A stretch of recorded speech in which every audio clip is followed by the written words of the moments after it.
U.S. Army, Desert Storm veteran, Staff Sergeant, Greg Henry. Are you ready? We're ready. Well, let's get into it. Urban Christian Veterans provides a safe place for Christian veterans of color to discuss the challenges you face in your daily lives. Being a person of color has its challenges. Being a Christian has its challenges. Being a veteran has its challenges. All of those factors being combined makes for a unique and sometimes difficult life experience that is seldom talked about in public forums. Thank you for tuning in to the Urban Christian Veterans Podcast. Here's your host, D. Allen Rose. Thank you, Aaron, for that wonderful introduction. This is D. Allen Rose, and you are listening to the Urban Christian Veterans Podcast. All right, so first and foremost, brother, thank you so much for doing this with me, man. Not a problem. I can't begin to express how much I appreciate this, just to have your support in this. You were one of the first people I thought about when I started doing this, because I know you have a story to tell, and plus the fact that you were that dude back in the day, man. You were that dude. So for those who don't know, who might be listening, you and I were in AIT together. Correct. And as I said, you were that dude that every now and then you run into, some cats in the military. And for any of your adoring fans who might not believe your old war stories or whatever, you were that dude. I give it up. This was the man. He was that guy. I gotta. You're saying too much. You're saying too much. No, man. Real talk. I give credit where credit is due. There are a few people I can count on one hand that I actually remember in those early days that influenced me. You were one. I just interviewed another one a few days ago, and I told him, and the thing I expressed to him was that it's very rare that you get the opportunity to tell somebody that. I'm sure that there's some people in your life that influenced you. Yes. And you lost touch with them and you couldn't tell them. And so yes. I'm blessed today to be able to tell you, brother, you influenced me. So thank you. Oh, wow. Oh, that does my heart good. That really does my heart good. Absolutely. So beyond that, could you tell the audience a little bit about yourself? Okay. Well, as D. Rose has stated, my name is Gregory Henry. I'm a former Army Staff Sergeant. I did 8 years in the United States Army. Of that 8 years, 2 tours in the Middle East, obviously one during Desert Shield, Desert Storm. I exited the service and worked the private sector for a short stint. And from the private sector, I came to the government side, where this is where I'm currently at. And I've had about 30 years in information technology. So that's a little bit about me. I have 2 sons. One has graduated. He's a mechanical engineer working with the Department of Defense. How ironic. My youngest son, he is a junior at Southern Cal, and he will be graduating, God willing, in the spring. And he already has a job offer. Praise the Lord for that. Wow. Yes. Yeah, getting out your pockets early. Oh, well, I don't know if they're going to be out the pockets, but at least it'll help. Right. It'll help. Yeah, absolutely. Yeah. And before we go man. on with the format, Yeah. let me say this. It's man, we talk about giving people their flowers when they're here, but that did my heart good. And for the young people who's listening, you got to realize in your walk of life, you don't know who's watching. And it's so funny that you said that about me, how I influenced you. Well, about 2 weeks ago, one of my other Army partners, Mr. Rose, and I, we had a conversation. He's in Riyadh with the company that he helped founded. He said the same thing. He said, I used to watch you, speaking of me and my other Army friend, and how we operated. And he took from that. And also goes back to a Facebook friend of mine, and I've known this young lady since we were in the playground in elementary school. And she was giving shout outs to men in her life who were fathers And she said, when she came to me, she said, Greg, I remember you. And you always took up for the weak. She said, I remember a time on the playground, someone was messing with me. And this had to be like fourth or fifth grade. Mm. And she said, you stood for me. And she said she never forgot that. So for all the young people out there that are listening, be aware on how you carry yourself, how you move, because you never know who is watching. But Absolutely. I wanted just to say that and get that off my chest so we could roll out. Yeah, yeah, that's absolutely right. We talked, and you were a couple of cycles ahead of me. So when you left, I was still there. But I distinctly remember as I'm going through the rest of my cycle, there were things there was a cadence that we had established. Yeah. And it was just certain ways we just moved and did things. And even after you left, it stayed with me even into my duty stations moving forward, because I wanted to be that dude. And I found myself on the fast track of certain things and able to stand out amongst my peers, because thinking back, like, wow, that was that dude. That's how we rolled. I used to run with some thoroughbreds. We just did that. And That's so right. that stayed That's with right. me. So yeah, absolutely, man. You deserve that. So, Much okay. appreciated. Oh, yeah, you deserve it. So, going back to the day that you got out of the military, what advice would you give your younger self about how society would treat you as an urban Christian veteran? Okay, well, let me say this. When I got out the service, during that time, I had not made a profession of faith. Now, if you ask me if I believed in God, I would say, yeah, I believe there is a God, but I had not formally made that profession of faith. But what I would say to a younger self is to be prepared. I believe when I exited the service, my wife, who I was dating at the time, we were going through some things, and we were at a crossroads whether or not we were going to try to make the relationship work. As mentioned at the beginning, I had performed 2 tours in the Middle East, and I had just come down on orders to go to the Sinai Peninsula, which I was not in agreement with because I was trying to go in another direction. I had mentioned to Dennis that I wanted to go on to flight school and become a flight warrant. That was my goal. I always wanted to be a pilot, but for whatever reason, that never came to fruition. So I would say preparation is a big thing when you come out. I would say that you need to stand on your integrity when you come out. You need to set your moral compass and set it high, because when you're in the military, everything is regimented. When you exit out and you get into the private sector, now it's a hustle. And if you don't hustle, you're going to be left behind. Now, granted, Dennis and I are both from the DMV area. And if you don't know what the DMV is, that's DC, Maryland, and Virginia. PG County. And PG County Shout out. specifically. Shout out. Shout out Langley Park.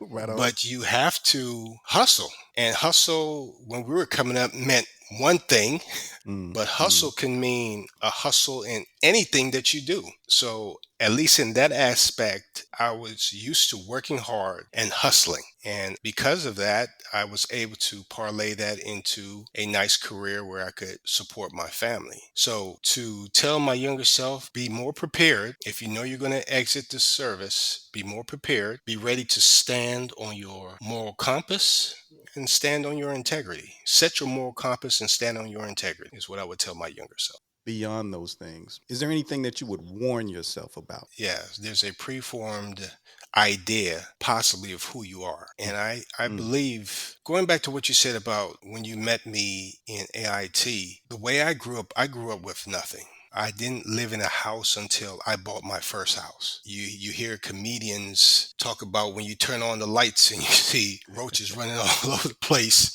Not because we were a dirty apartment, but if it's someone in that apartment building that has it, they're going to run all over the place. Right, right. I remember growing up, syrup sandwiches, the flavored water, before you could get the Kool-Aid or whatever. I remember, I tell my sons this and they laugh. I said, when I was growing up, the only premium orange juice was Tropicana. Now you have Simply Orange, Florida Gold, or Florida Naturals, and there's a whole slew of them. And I remember when we used to get Tropicana orange juice, because before the orange juice would be in that frozen can. You remember that? You had to squeeze it into the container and then put 3 cans of water. When we would get Tropicana orange juice, man, it was like you hit the jackpot. You savored it. You made it last for as long as you could.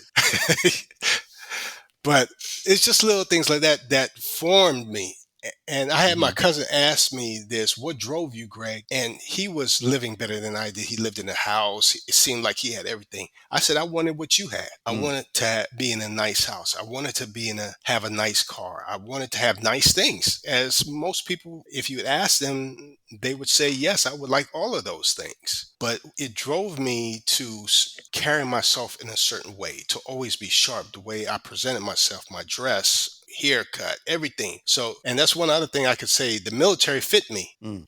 The military fit me to a T because it's black and white. You either do this or you do that. No gray area really. Hmm. So that fit my personality. So it was easy for me to transition to the military. So when I got out the military, I carried that same persona on. And a lot of military people who are listening to this, they'll probably get the same. A lot of people would come up to you and say, were you in the military? I said, yes. Mm. Yeah, because you carry yourself like you were in the military. Right, right. Yeah. And I received that a lot. So for me, being in that job environment, there were some perceptions of me because a lot of the places that I worked, I was one of a few or the only one. For one agency I worked for, outside of a couple contractors that were minority, I was the only black male or female government Mm. employee. Okay. The only one. So, for being the first or being the only one from our generation, you feel that you have to represent not just yourself, but all of us the right way Mm. so that it will open doors up for people coming behind you. Same thing, just like our parents did for us and our grandparents did for our parents. We have to set a standard because the bar for us is set so high. Joe Blow could do something and I could do the same thing, but it'll be worse for me. Mm. And that's just the reality. That's society as a whole, how it is. Not in all aspects, but I think that's something that's still there in this nation, and not just even in this nation, worldwide. Mm. I'm very well traveled. Between my wife and myself, we have only continents that we have not hit are Australia and Antarctica. I have no Mm. plans to go to Antarctica. I might be going to Australia, but Okay. we are very well traveled from the continent of Africa, Europe, North and South America, Central America. So I have a good worldview, and Mm. my family, both my wife's family and my family, are all well traveled. So we have a good worldview of what's going on. No, that's awesome, man. I Yeah. think that is so important. The thing that comes to mind is how we here go through things as people of color, minorities, if Yes. you will. We go through things here that when I talk to friends in other countries that I've made through the military, they are it's beyond surprise. You know, it's more like I can't even describe what that word is. They are flabbergasted by you go through what? You know, like you you know, and the In this day and age, that's how they come at you. You know, like yes. beyond that, one of the things that stood out to me was I heard it many times, I've read it many times, but when I was told in person by someone in another country that they still can't grasp and understand this thing we do in America called race, black and white. And I'm talking to someone who is Nigerian, and he's saying, what do you mean? What is black? What race? You know, what country is that? You know, that kind of thing. He's like, what is black? What is this thing you do over there? And the brother's from Nigeria. And in my mind, I'm like, okay, black is you. Cause you, and he's like, nah, brother, don't try to put that on me. You know what I mean? That's something Yeah. you do over there. We don't do that here. You know what I mean? Yeah. And he put it in a way that made me realize that thing that's often said when we see each other on the street, this place has caused us to see each other as that color. And the color has negative connotation. Where they see each other, they see Yes. different tribes. And It's not a color. It's a what tribe? Where are you from? You know, they want to know your history and how your family's doing. You know what I mean? yes, and that's a key word, history. And if you ever have a person of a different ethnicity, more than likely they can trace back generations. While we here in America, some of us can, but for the most part, Mm-hmm. a lot of us can't trace back where we're from. The history, how it's taught, Hmm. has been skewed. I'm sure you remember when we were growing up and we were going to school, and you remember the old Encyclopedia Britannicas and the old World Book encyclopedias, and that how when we had to do projects where we had to go to the library and Right, right, right.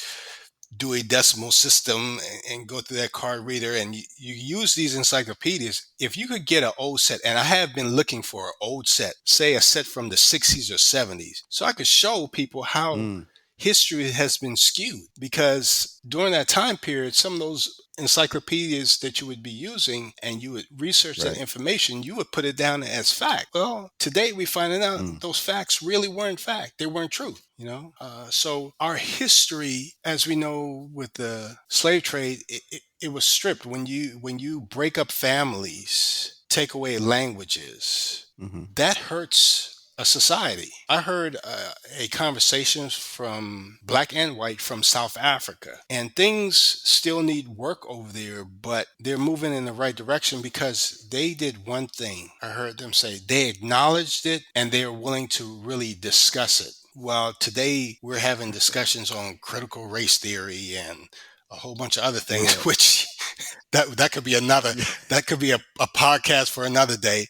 But it's uneasy for people to discuss.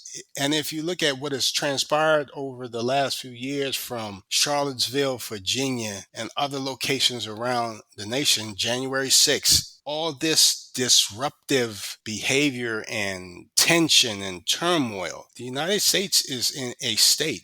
And I had conversations with my son's peers. My son studied Okay. abroad in Copenhagen, Denmark this last semester. And they're just people outside of the United States. They're looking at the United States, and they're looking at us we're in disarray, the great United States. And I know how great this nation is. I know we have a lot of things that are Hmm. afforded to us in this country, without a doubt. Because if people who have not been out this country and have been to Central America or South America or even parts of Europe, Yeah. we Hmm. have an abundance here, without a doubt. We have an abundance here, and a lot of people won't understand that. But by the same token, we have past history that's unhealed. I think there was something that came up in the news.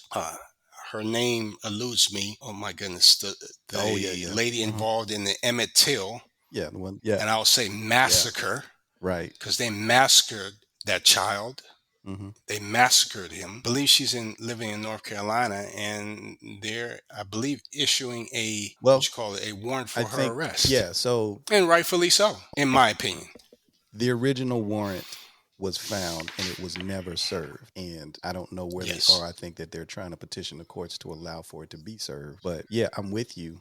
Yeah. And you make a lot of great points. And I'm sitting here thinking, as you say, you spoke with your son's peers. Imagine you're sitting, a person listening to this. And as I brought you out, I told everybody about how you was that dude. You always seem to have it together. And even now, given the experiences that I know you've had over the years, you still speak with positivity. So the question that I would have is, if I'm listening and I'm hearing you, what advice would you give me? Now, I'm somebody who, I'm an urban Christian veteran and I am going through it.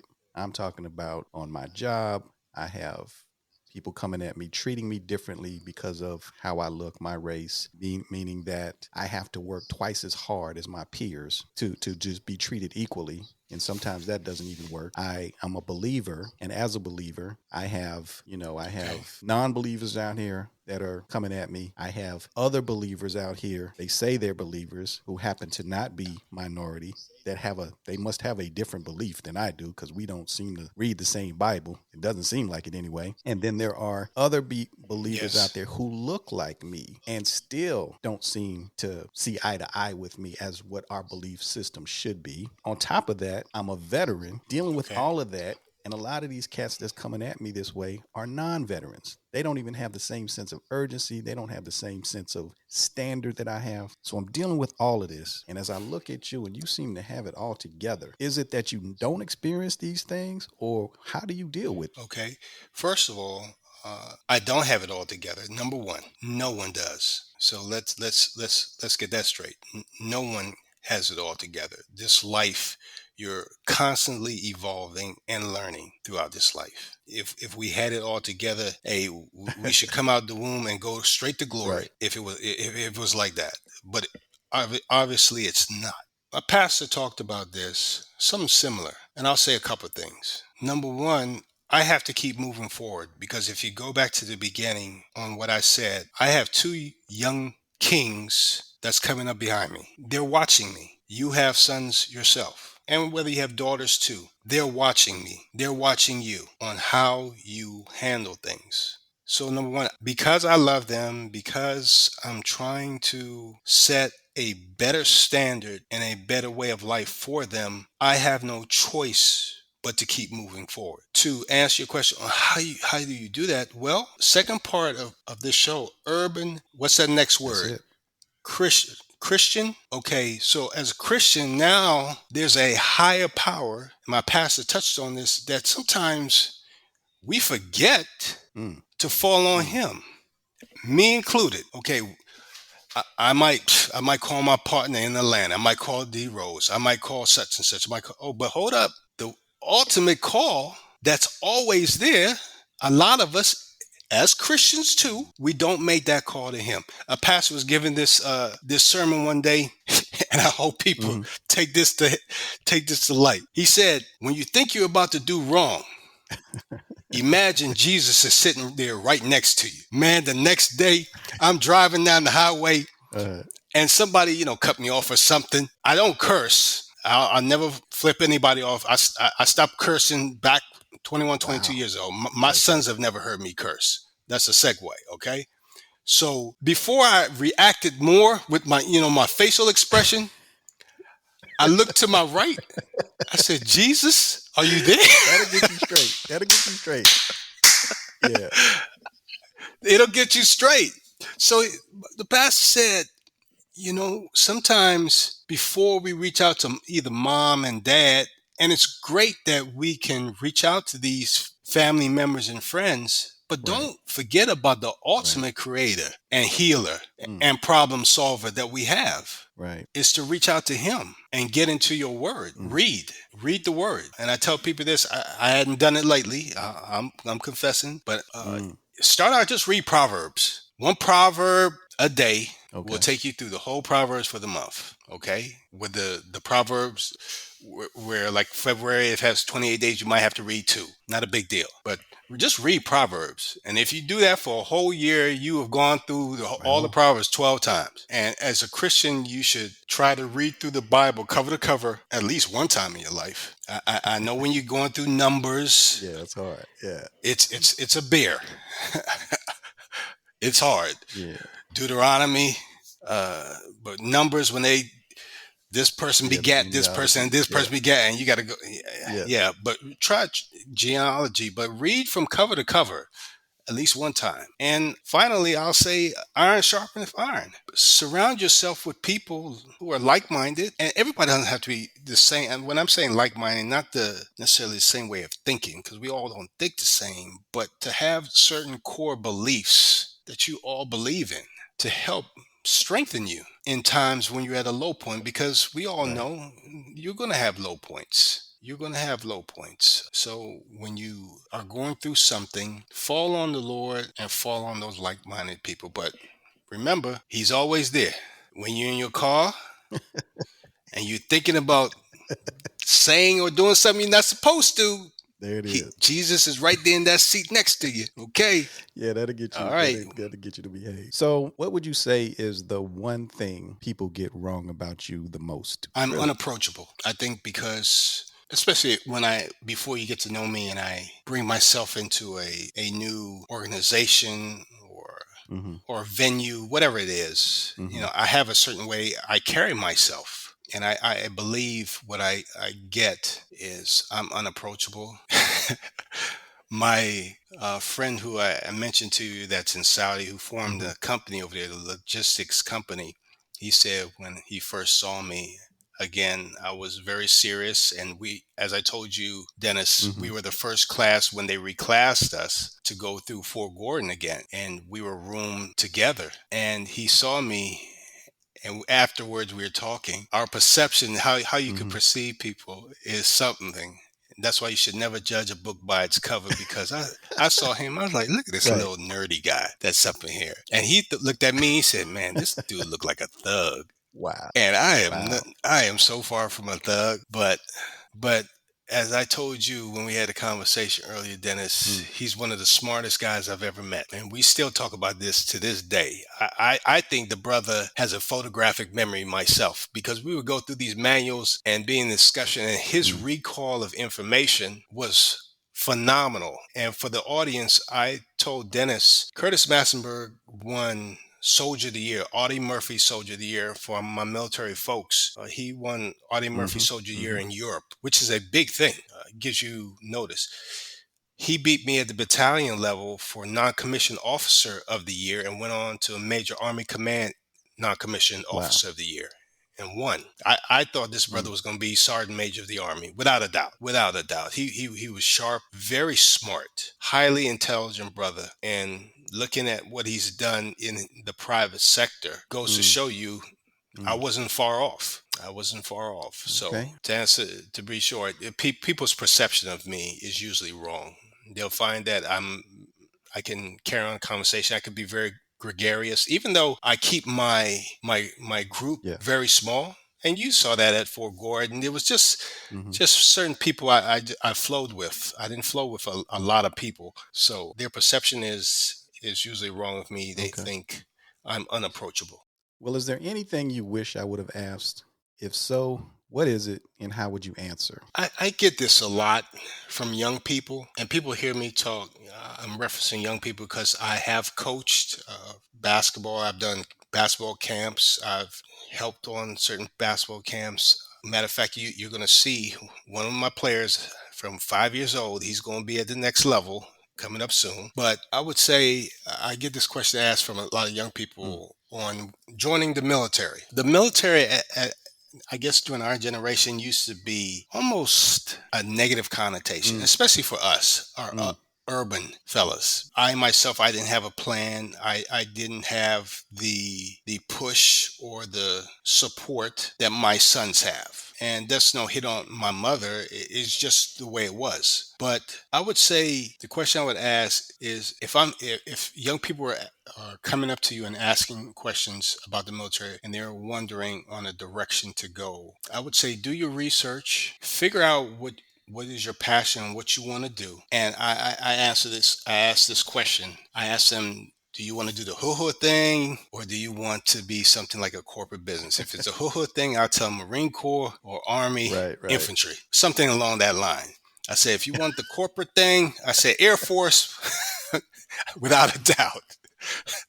It's different. You want to travel, the Navy's going to let you see a little bit more. Air Force tends to Hmm. stay in place a little bit longer. Army will move a little bit. Mm. Navy, you're definitely going to be traveling. And to those young people, if you decide to go out and not make the military career, just use the military as a stepping stone, then be prepared. If you sign up with the intention, okay, this is just going to be a stepping stone, then as soon as you go in, you Mm. should be planning to get out. Okay. It should be a constant plan going forward. Okay. Don't wait. Well, I'm coming up to re-up. Nah, I ain't Mm. going to do it. I'm just going to get out. Don't do that. If you know that the military is just going to be a stepping stone for you, then from day one, you should be planning to get out. You should be doing things to set you up to plan and get out. And finally, I believe the military is doing this now.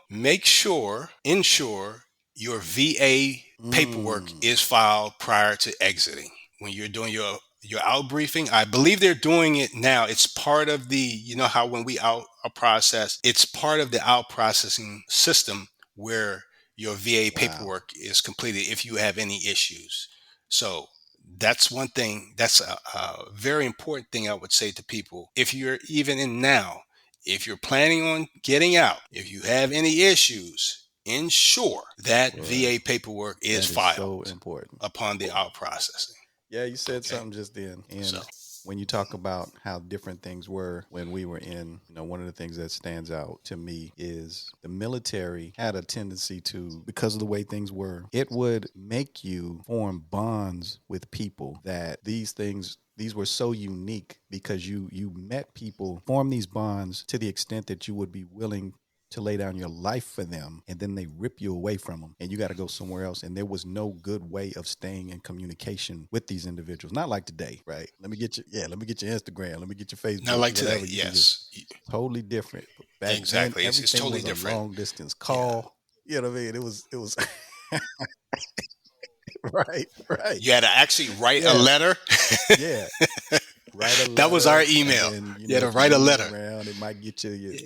3 6 months later, whatever. It's like, bruh. I mean, so I say that because I don't know how to articulate it other than as a human being to have that emotional roller coaster, and your feelings get torn out like that every year. You get to, well, me, I can't speak on anybody else. It caused me to not want to get close to people. Like, yeah, I don't want to get cool with you And that's understandable. because you about to bounce or I'm Yes. about to bounce or whatever. Because if you got cool with them, and that experience of, man, I was cool with my man, and then just, and especially because of the fact that we were at different levels of maturity in there. As I said, you was that dude, man. So in me coming Yeah. in with my little soft brain, I needed Yeah. people around me, and when I developed relationships, for them to get torn away, and I'm not yet ready or mature in the mind to be able to handle that, and then it happens over and Yeah. over again. And so what I'm saying is there's some of us that are still dealing with those types of things, and then they put you in a combat situation. You know what I mean? And then that happens, and then Yeah.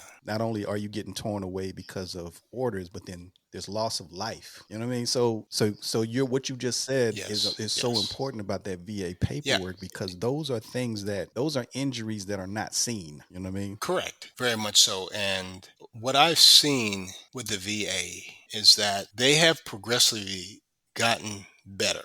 I know during the time when I was serving the VA, as far as the benefits, I had a name that Yeah. was below mud Hmm. amongst veterans. If you've ever been in DC and you've been at VA headquarters, you have homeless veterans right at the front door, right at McPherson's Park. That's catty corner to that headquarters. You come out, McPherson is to the left, and I'm talking about McPherson's Park because McPherson Metro stop is right there. It's the VA stop. To the Mm. right is the White House, and that's a shame that that has occurred to where, because I was one of those kids. I was very inquisitive. You know, my mom, I was coming from a single parent home. So when my mom would take me places, Right. our generation, you get to talk, be seen Right. and not heard, Don't embarrass me. go over there, sit down, boom, boom, Yeah. boom. Okay, I don't want to have to talk to you. So when I would go to these places with my mom, I would just sit in the corner and I just observe. I listen to conversations, the gossip, and I'll just watch people's mannerisms, their actions. And I used to always see, like, man, homeless people. And sometimes I wonder, what occurred Mm. for them to be in that state. And sometimes, we in society will look down on people like that and say, well, man, they should pull themselves up and, go and work at Right. McDonald's. Right. The catch-all phrase, go and work at McDonald's, and or whatever the case may be. But you don't know there's a mental aspect that's going on that's not touched. Well, it's starting to be touched. Probably within the last 5 years, it's starting to be looked Man. at, the mental Well, state of I folks. totally agree with you, and what you And just said makes so much sense, and it touches me because about 2 years ago, I was working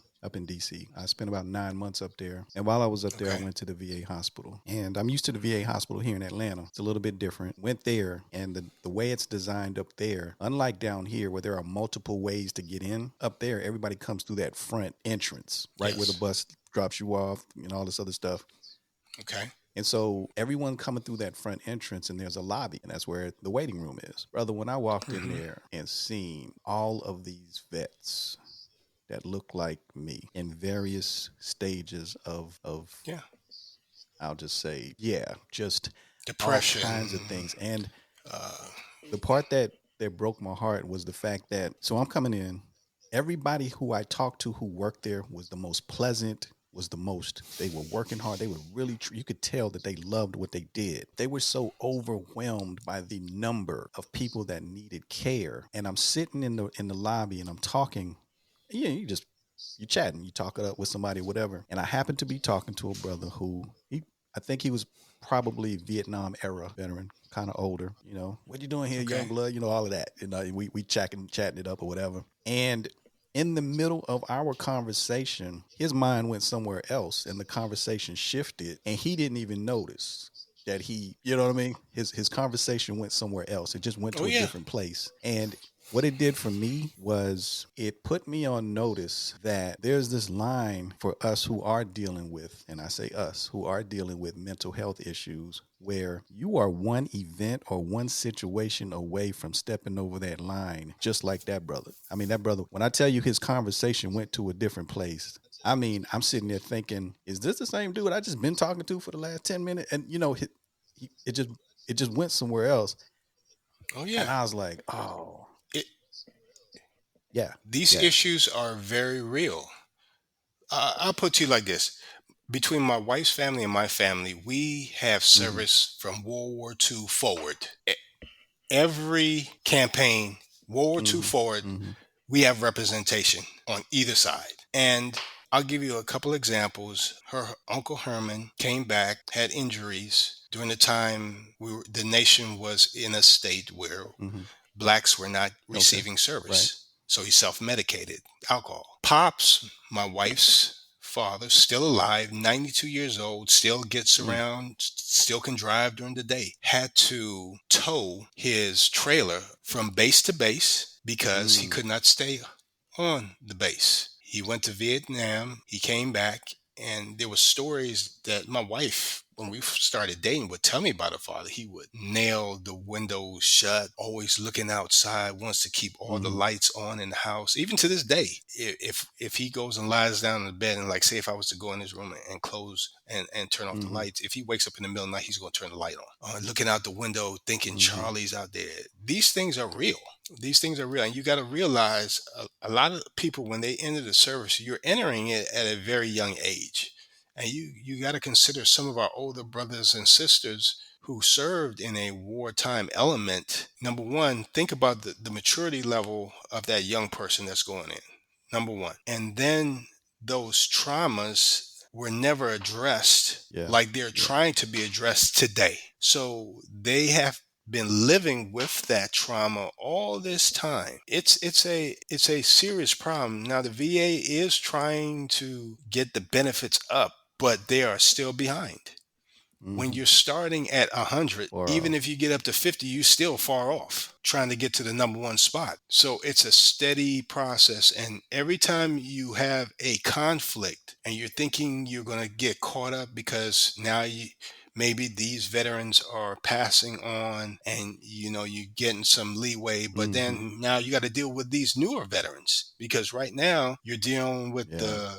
the desert veterans, and I'm talking from Desert Shield, Desert Storm, all the way up to Iraq and Afghanistan. So now you're talking another possibly 70 years Yeah. of Yeah. individuals you have to deal with. So it's a process that they're working on, and they're getting better, but there's still a long Yeah. way to go because mental illness, whether that's PTSD, Mm-hmm. depression, whatever label you want to put on it, it's something that has not been embraced by society. And we as urban, especially males, how we have to deal with stuff, it's suppressed. Hey, Yeah. man up, as we were told growing up. We didn't cry. You Right. just dealt with it and you kept on driving on, period. And that was, as we're learning now, wasn't the most healthy way to move forward. And the book I gave to you and the audience, this is, I know, I'll Mm-hmm. preface by saying, I know the gentleman. If you want to buy the book, fine. If you want to go to the library and check it out, fine. It's called Cry Like a Man. And don't, ladies, you can take things from the book, but it says cry like a man because as a black male, and it's a black male who wrote the book, he's speaking from the perspective of from a black male. But whether you're black, male, black female, white female. Everyone can take from the book by Jason Wilson, Cry Like a Man. So, and it's done from a Christian standpoint. He highlights some things. Matter of fact, when I was reading through the book, these Mm, are conversations I had with him on these topics. So, a good read if you are dealing with issues as far as depression, PTSD, any mental illness, or how you should work through problems. I think by mm, reading this book can be a help. right. Number one, you could read that Bible, the real book. As my pastor said, Right. get your There you face in go. the book and get off Facebook. Right. But get that book, and it would be definitely a help. I told Dennis that when I had not read a book in how many years, but when I picked up that Mm, book, I read it in less than a day. cool. I could not put it down. So Jason Wilson, there you go. Cry Like a Man. There you go. Highly recommended. Cry Like a Man. Okay. Highly So recommended. before I let you go, I always like to let All our right. guests speak on current events. And over the last month, Uh-oh. it's crazy because the current events haven't seemed to change much. In fact, they just keep on stacking on one another. And right now, given that this is the 7th of July, just 3 days ago, 4 days ago, 3 days ago, 3 days ago, 4th of July, we had another mass shooting. So that is Hmm. the current event that is mostly on the airwaves right now. So let me get your take on the whole mass shooting situation. What are your thoughts on that? First tragedy. I looked at a gentleman, I think he was 85. That Mm, was the oldest person, 85, 88, that was killed. And one of my thoughts was, here's a man with his grandchildren who had what we would consider lived a pretty long life to have it right. taken away like that. There was another story of a child that another couple had to take because of the situation. The police couldn't take him because obviously they were dealing with this shooter. They found the child lying under the father who had been killed, as well as the mother. So I could only imagine that child's life going forward without their parents. We are in a situation in this country where the Bible talks about the earth will groan out. And I think the first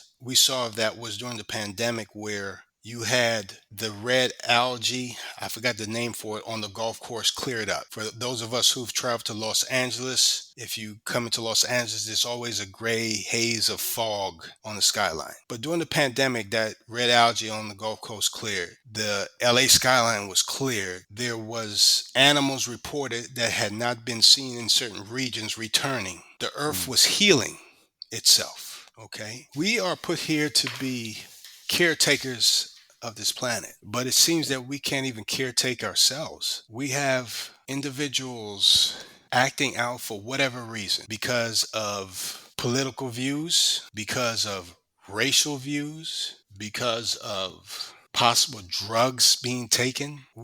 We are seeing such unrest. Even in Denmark, there was a shooting, a country where my son said he was walking down the street and he felt so safe. But it just goes to show you, sin and evil will follow you wherever you will go. And I'm pro Second Amendment. I am licensed to carry.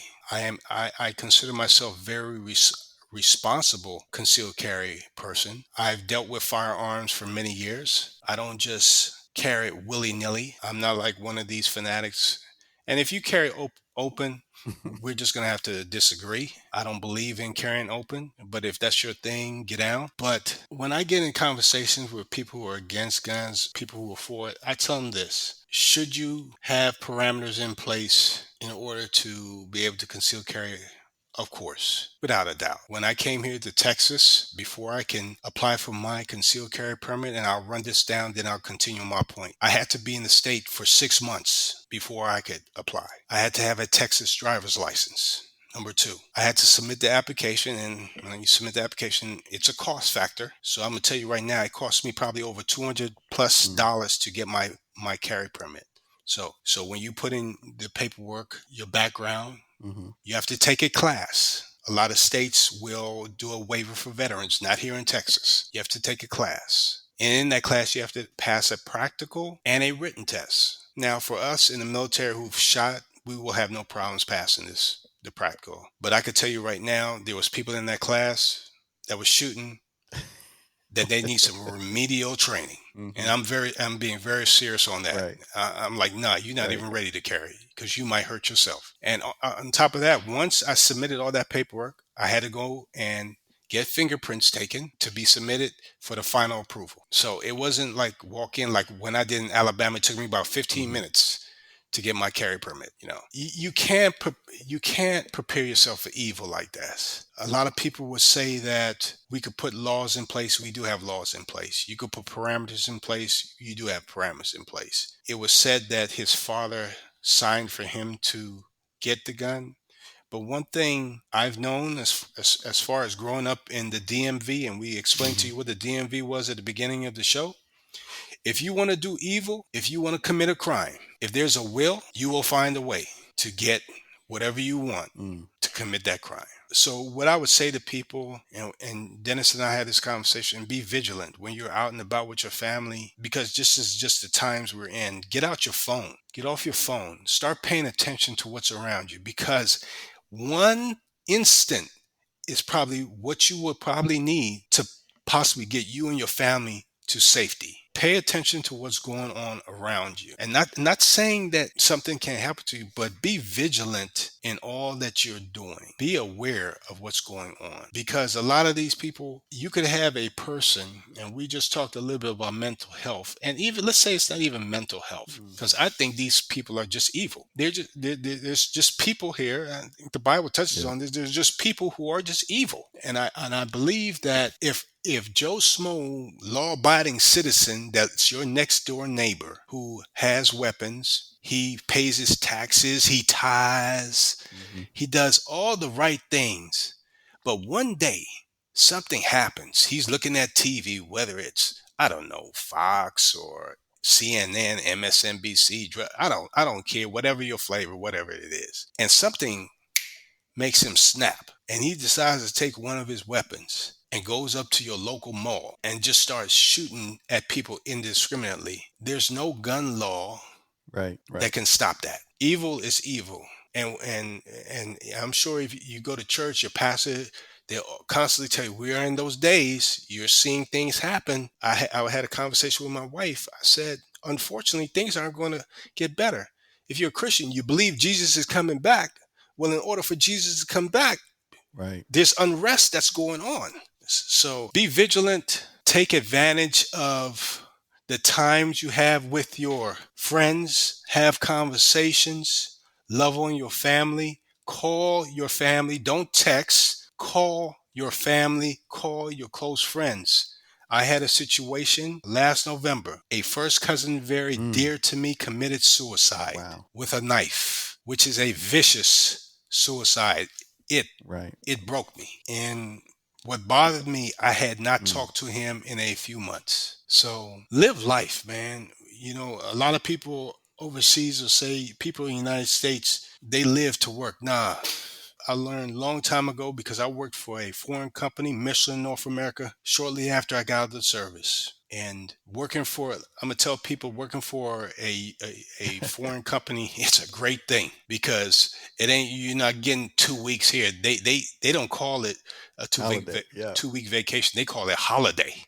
They're going for 5, 6 weeks at a time. When my wife was pregnant, she got Mm. off. I got off too. They gave me, I think it was like 6 weeks paid. I could take off There you to go. spend time with my wife and my child. Appreciate your life. Appreciate your family. Appreciate your friends. Make those calls that you haven't made in months or years and enjoy all the aspects of this life, man. You're only Mm. given one life. Learn to appreciate it. And it's something I had realized many years ago, but with my cousin dying, it really kicked in. You and I'm not trying to sound morbid, but I have more time behind me than I Hmm. have in front of me if we're doing the averages. Right. I mean, that's just the honest truth. I have more time behind me than I have in front of me. When my Heavenly Father calls for me, it's time. But looky here, he don't need my help. He don't need Right. my help, so I'm gonna do all I can. Right. I like to get 50 more, Right. please, Father. I'd like to get 50 more. No, So we'll see. no, We'll see. you everything you said was right on point. And only thing that I would add is it's unfortunate that, you mentioned putting your face in the Bible, putting your face in the book. And Yeah. what's unfortunate is there are so many people who don't read. Well, first, not everybody believes, but even those who say they Okay. believe, they don't read. And those who do read, very little study. Well, and I've been slacking. many of us do.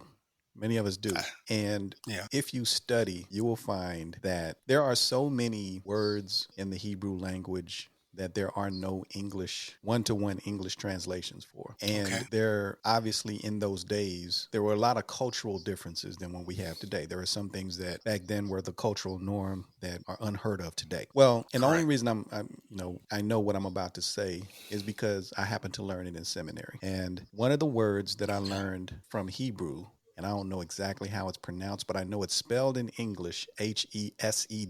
He said is how I say it. I don't know if that's how it's properly pronounced, but he said. And he said does not have an English word to translate. You need a whole bunch of words to explain what he said is. It's kind of like we were talking as far as veterans Okay. are concerned. There's some things I can say that I don't have to explain to you. Well, in the Hebrew language, this word he Gotcha. said is those who understand it can say it and they know what it means. In English, you got a whole lot of words you got to use to explain this. And there's this the concept of he said is this. It is when you have two people who come in contact with each other and one is in a more, I'll say, powerful position in society, i.e. a police officer, i.e. a mayor, i.e. Somebody who is in a higher position of authority that Yes. shows mercy and love to the person who is not in that high of a position because of a previous relationship that they already had, even though they may not have met each other ever. What I mean by that is you from PG County, I'm showing you love just because. You see what I'm saying? Yeah. Yeah. You're a Yes. part of the body of Christ. So I'm showing you love just because, though we may have never met each other. And Okay. I might be in a higher position. Well, that concept was common in the culture amongst the people at that time. That does not exist today. Okay. And I say that as it relates to mass shootings or police shooting of unarmed men and all these things, that concept being missing is the root of why a lot of these things happen. Because when I was in seminary, I was learning about this concept. And at that time, while I was in class, a brother by the name of Rayshard Brooks got killed here in Atlanta at a Wendy's. He got shot running Okay. away because he flashed a taser. He tussled with the police, grabbed the taser, was running away. He was drunk, by the way, running away.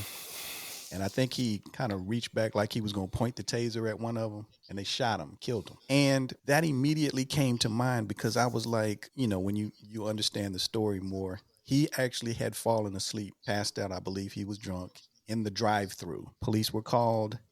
They told him, hey, Yes. drive your car over to a parking space. So they had told this drunk man to go drive your car to a parking space. He gets out of the car at the parking space, two police officers. Somewhere in that conversation, he explained his situation. He was right. His sister was right down the street. He could have went there, let him, he could have been alive had they just let him either leave or even offered to take him there. Right. Offer to take him there. I But remember.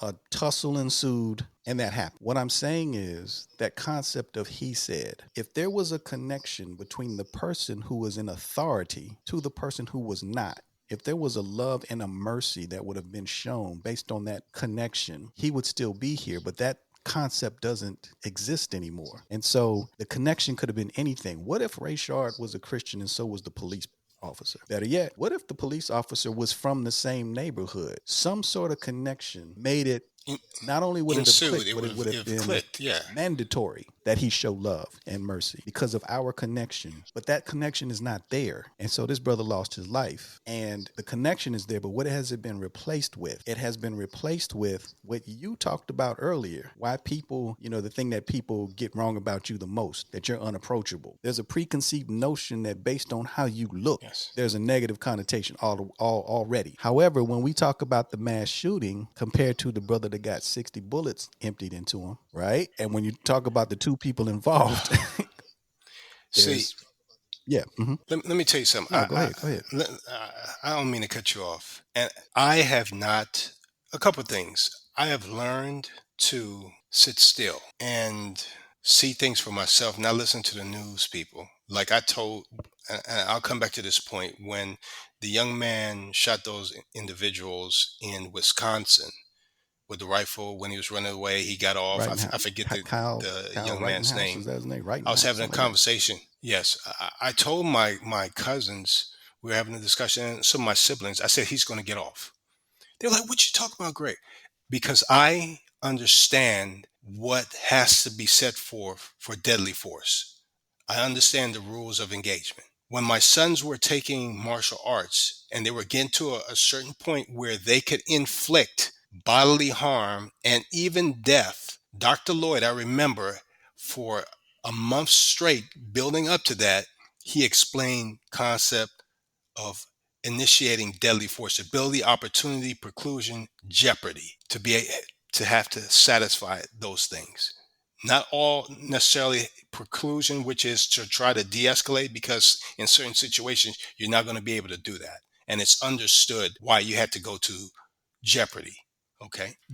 The gentleman that was shot 60 times, typical officer carries 9 millimeter these days because the 9 millimeter round has gotten better over the years. Because there was a time when they went from the not from the 38 to the 40 to the 9, and think there was a going back and forth with the 40. But anyway, 9, it's usually 15 in the magazine, 1 in the chamber. So you have 16 total rounds. They carry semi-automatic weapons. Semi-automatic means for every pull and release of the trigger, 1 round is dispersed. And for you to empty your magazine and then reload on someone on the ground, that shows a deep-rooted, heinous behavior, evil. I'm lost for words on that.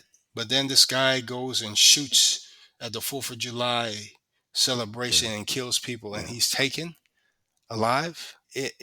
I'm baffled by it. I haven't looked at the video because not that it will gross me out or anything like that. Because being deployed, I've seen dead bodies growing up in PG County. It's not the first time I've seen a dead body, but my soul is troubled. It really is. My soul is really troubled. Both of my boys are away from me because now they're getting older and they're doing things, and I understand now as a parent, when I went out as a teenager and didn't come home when I was supposed to, Hmm. and my mother was up waiting. I understand, because when they're out and I know they're going out, I say, hey, be careful, be aware of your surroundings, be safe. Because my son asked me years ago, Dad, what do you fear?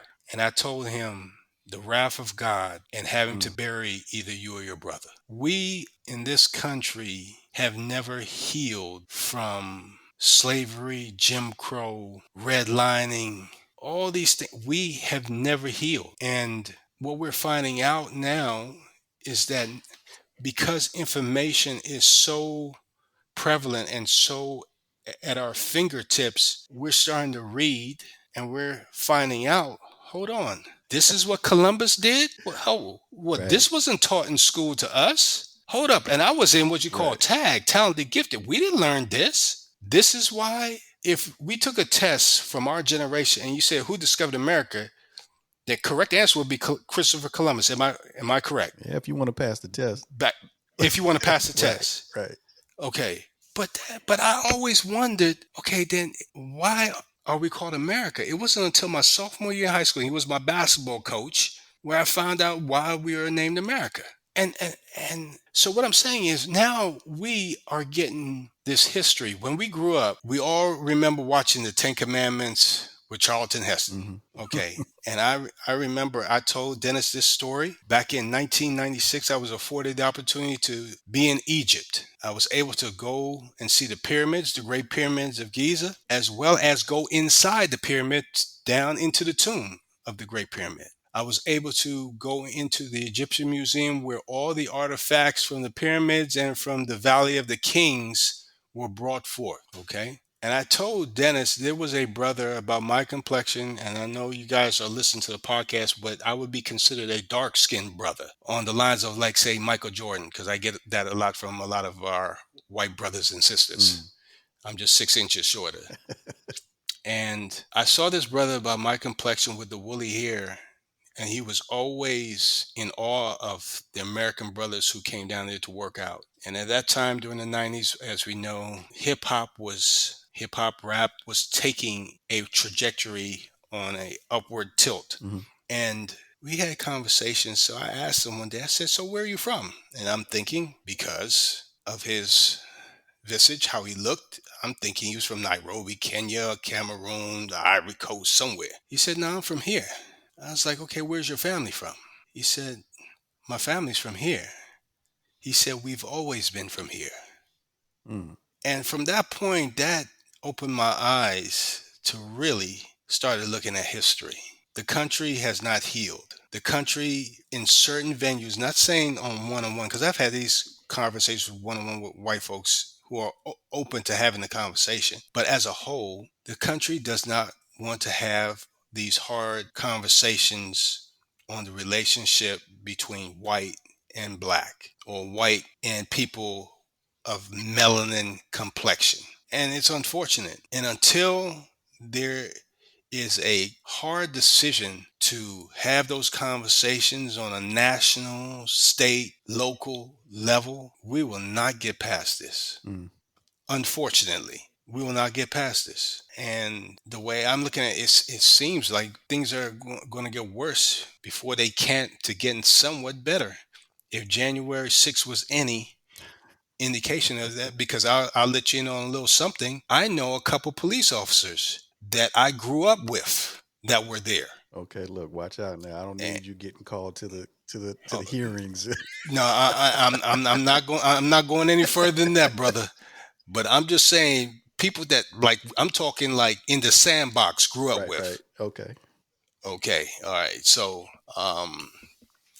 it's a hard conversation to have, brother. I've had it with folks because I'm willing to have those conversations because dialogue bridges gaps. A lot of people don't realize that. If you've ever had a conflict with someone, or if you ever gone to any type of management meeting, one of the things that they will tell you to help fix issues is communication. So it's not like we don't know. Any management seminar program you've been through, communication is going to be one of the things that's stressed.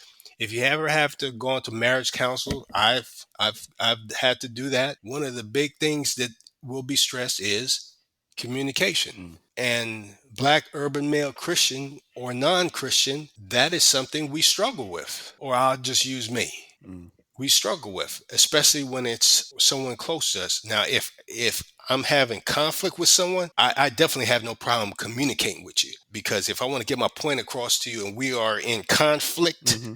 I'm talking to somebody outside of the family. Like if you run across somebody, they bump you. What? You know, you'll have no problem communicating then. At least I Right. don't. Right. But on the issues that really matter, we have a hard time communicating. And I thought I was ready to go down that road, but it just hit me with that kid 60 times. Yeah. Yeah. That makes no sense to me. Well, That makes no sense to me. I'm trying to fathom it, and I understand you have to make split second decisions, but I'll tell you something, brother. I consider myself fairly decent with the firearm myself. yeah, I can't reload in a split second. I tried. yeah, So it's not a split second decision. You know what I mean? There was a yeah, there was a couple of second decision made to continue firing. yeah, And furthermore, for you to miss 30 times, let me not let me not get started there. But no, but so I guess the only thing I would add is you talk about communication, and I think that is key. I agree. You yeah, can't heal until you communicate. However, you mentioned Kyle Rittenhouse earlier and yeah, how he got off. And if you remember, the judge actually helped him to choose his jury pool and all that other good stuff. yeah. You remember how that went. I remember. Right. Yeah, So the only thing I'm going to say is that one thing that will cause communication to not take place is that there are so many people on the other side of the fence who benefit from the privilege that they have been afforded at our treatment, that's a hard thing to give up. So even if you communicate, a lot of them are not going to want to give up that privilege because if they give up the privilege, then Rittenhouse is locked up. You see what I'm saying? Yeah. So that's all I'm going to say. I mean, it's hard to communicate with Yeah, someone who doesn't want to give that up. Yeah, unfortunately, I believe you could only push a man or woman so far. Mm-hmm. And I think the push, as far as for us, you're pushing us back into a corner Say that. to where once you get pushed into a corner, you have no choice but to fight. Right on. And unfortunately, if the push continues, pushback is coming. Pushback is coming, unfortunately. Wow. Okay. Because, I and there you have yeah, it. I can't even. Yeah, there you have it. Right. Just like you said, there's some things could be said between folks and they understand, and nothing else has to be said on it. True that. It is. Because like Simeon and Levi did for Dinah after Shechem did what he had to do to their sister, it will be a rebuttal. Nothing had to be said. On that level. Nothing even had to be said. We just know how this is going down. Okay. You know what I mean? All right. There it Well, is. listen, brother. We have come to the end of this thing. Man, I thoroughly enjoyed this. Hey, enjoyed the conversation, brother. Enjoyed the conversation. And you got to promise that you come back, man. Hey, you got the number. Yeah, absolutely. You got the number. This, as I said before we got kicked it off, I never understood the concept of crabs in a bucket. Even if I ain't like you. As long as you're doing well and you look like me, hey, do your thing. You know, I'll support the brother because I love you, brother. I appreciate it. I love you back, man. And the thing is, I don't know how well I'm doing. I'll just say that I'm just trying to make a difference. That's all. I'm not, I just hope we can have some dialogue and some people out there can hear us and maybe say, me too. That's right, because as I said before, you never know who is watching or listening. Right. And something you said, something I said might help them out, and may God receive all the glory. Right on. That's it. Right well, on. With that said, as always, brother, may God keep you, may God bless you, and may God continue to be with you. Thank you so much. Same to you. Thank you.